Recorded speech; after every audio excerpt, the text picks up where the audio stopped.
Why 2025 feels different? We have had the strongest festive run in about 3 years. 2025 is pacing to be the best festive season. This season is expected to create around 2 lakh new jobs. Hello everybody to our latest video, and in this video we are going to look at a very interesting topic. After 2 years of choppy consumption, India is entering into a rare double peak demand year. We have had the strongest festive run in about 3 years. The first crest came with Navratri towards the end of September, which was boosted by GST 2.0, rate cuts and calmer inflation as well. The second crust is building right now, powered by Diwali promotions, wedding dates, and 2 new shopping rails, which is the quick commerce and the value commerce space. In this video, we explain why 2025 feels different, which categories are hot, what's lagging, and what the next 6 weeks could look like as Diwali nears and the wedding season extends the demand peak.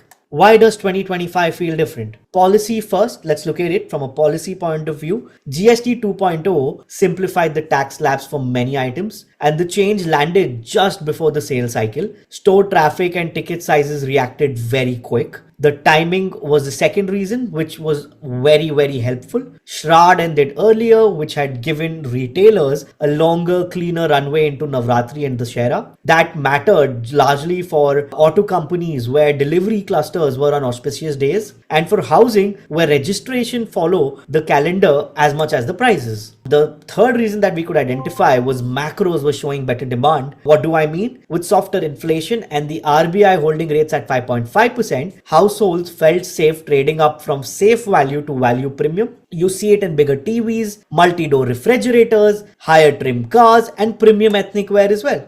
Now let's look at some indicators that actually justify this particular trend. There are multiple macro and sectorial indicators that we will be looking at, but the ones that we're looking at are sort of directly pointing towards the strong pre-festive consumption momentum. The first indicator that we look at is the repo rate. So the repo rate declines, which reduces the borrowing cost and stimulates the household spending. So if you can look at the chart right now, from Jan 23 till July 25, the repo rate has fallen. So there has been a decline in the repo rate. The second one is very interesting. The tax-free income limit has increased by 7 lakh INR rupees, which means that if you were paying taxes and the slab was at 5 lakhs in FY21, towards FY25, the slab was increased to 12. So your tax-free income limit has increased from 5 to 12, which is a 7 lakh jump. Hence, people have more disposable income. Thus, it is contributing to the demand. The third one is the significant increase in rural household incomes, which is supported by better agricultural yields and accelerated wage growth. You can see in FY21, it was at 1243 US dollars. In FY25, it jumped to 1972 US dollars, which is a 12% increase. The fourth one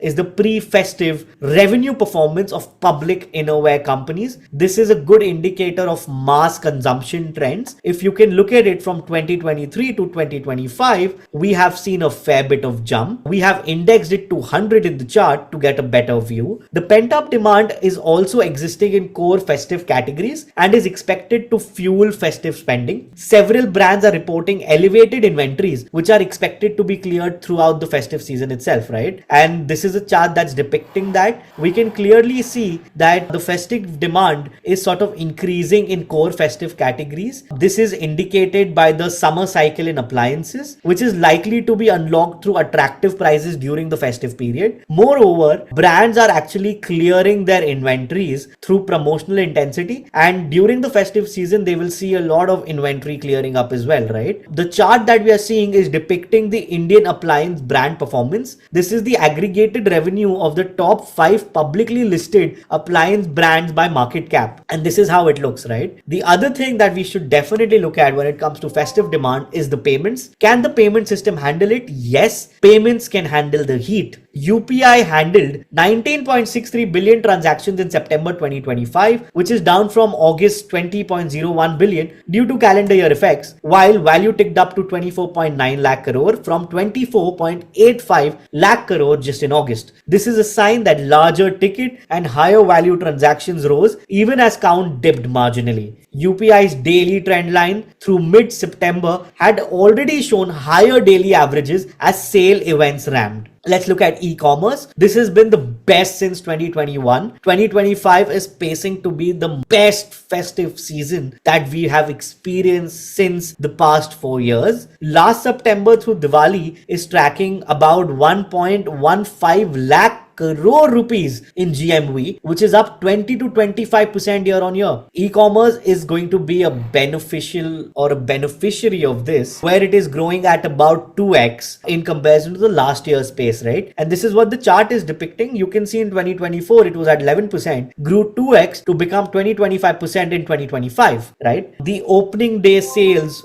through these e-commerce platforms set the tone. Roughly about 25% growth is expected. Smartphones and TVs led with large appliances and groceries lifted more than in previous years. So that is where we've seen the demand picking up. There were two structural engines that matter. One was quick commerce, growing about roughly 155% year on year, now stretches beyond grocery into beauty, gifting and small accessories. Platforms staffed up 40 to 60% more gig workers to handle these peak demands. So that's a fair indicator. Quick commerce accounts for roughly 2/3 of the e-grocery orders and at about 10% of all e-retail GMV, which is powering an 80 to 90% festive lift in groceries itself. So this is the category wise e-commerce festive growth that we can see in the chart. We can see from mobiles to grocery, it has been increasing year on year. Mobile 5 to 10, electronics 10 to 15%, fashion 20 to 25%, beauty around the same range, in line with home and general merchandise, while grocery at about 80 to 90%. Now, the other interesting part to look at would be the horizontal commerce that actually sort of drives these festive sales, which is at about 2/3 of the whole festive sales, right? While quick commerce and value commerce was sustaining their BAU growth momentum. This is clearly visible in the chart. Horizontal commerce kind of declined a little, while vertical commerce also was in line with horizontal commerce declining, but quick and value commerce increasing. So there has been rapid growth in these segments. Next, let's look at autos. GST 2.0 resets, auspicious days, and brand-wise records is something that we'll be diving into. In September, passenger vehicle wholesales were about 3.8 lakh, up 5% year on year. Retail sales hit roughly about 4 lakh, up about 25%. GST 2.0 lowered the small car brand cost to 18% with no cess, down from 28% plus cess, right? That's a huge change. Larger and luxury models saw effective rates trimmed towards 40%.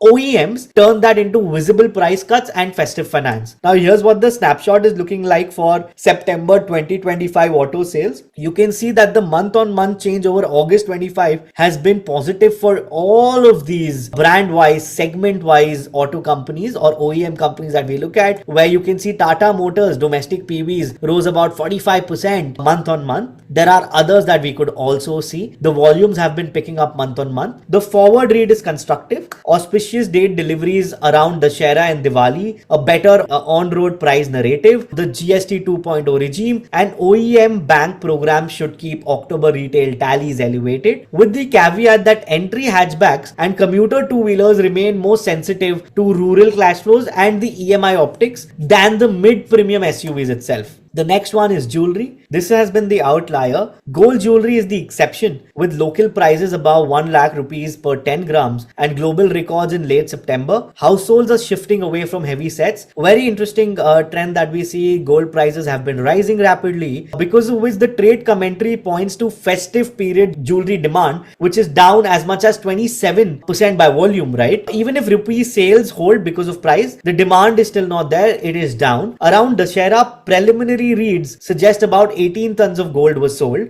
roughly 25% lower than last year, again because of high prices. The shift favors lighter studded designs in silver, while investment coins and bars hold steadier. The other bit to look at would be mobility and travel. This is where the confidence is on the move. Mobility is a useful proxy for understanding consumer confidence. In Maharashtra, bus bookings rose about 31% during Dussehra, with most travelers choosing AC and sleeper options. In the east, Kolkata airport handled roughly 3.6 lakh passengers. Between Panchami and Dashami, this is the third highest puja count on record despite rain advisories. Travel has normalized from pandemic disruptions and now rides festival calendars. Jobs has been the multiplier, no doubt about it. This season is expected to create around 2 lakh new jobs, roughly 70% gig or temporary, concentrated in tier 2 and tier 3 cities. E-commerce, logistics, retails, consumer services led as platform scales, last mile delivery, warehousing, packaging and storefront ops. A seasonal hiring growth is tracking about 20 to 25% year on year, with Bhubaneswar, Surat, Indore and Nagpur among the leaders. So what's hot and what's lagging? Winners: smartphones, large appliances like refrigerators, washers and ACs, premium occasional wear and mid-premium SUVs. Value commerce keep fashion and home moving for price sensitive cohorts. Now what's lagging? What are the laggards? Heavy gold jewelry as we discussed, and at the entry end low ticket durable where EMIs still need to feel easy. The common thread is clarity on price, on finance and on delivery promises. What's the road ahead? Put it together and the festive 2025 looks structurally stronger than 24. Tax rationalization landed when shoppers were primed, inflation eased enough to nudge upgrades, and digital rails widened the funnel. That's the double peak and early surge seeded by GST 2.2 and opening day spikes, followed by a second crest into the Diwali and the wedding months. The base case is constructive, a broader, earlier, more digital season carrying into November and December. Autos, large appliances and value plus fashions ride the wave. Jewelry is the outlier as bullion rewires the behavior. Mobility and hiring echo the same story where confidence is moving, and the multiplier is the job aspect, which is the real multiplier, right? Thanks for watching this video. Do like, share and subscribe to our channel. Let us know in the comments below what topics you want us to cover next. Happy investing and a happy Diwali in advance.